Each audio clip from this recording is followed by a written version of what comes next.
তুমি বড় হও, তুমি বড় হও, তুমি পাঠ করো।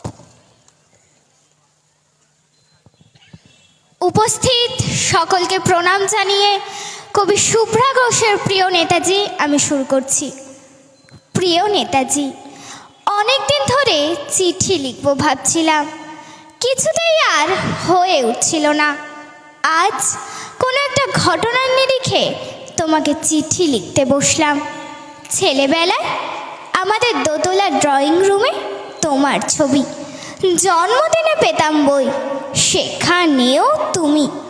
বাবার গল্পে তোমারই বীরত্ব, দেখতে দেখতে শুনতে শুনতে ক্রমে আমিও তোমার ভক্ত।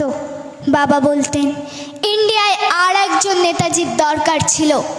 মা গাইতেন বীর সুভাষের মহান দেশ। দাদু বলতেন ছেলেটাকে ওরা শেষ করে দিল। ঠাম্মার চোখে তখন আঁচলের ঘুম।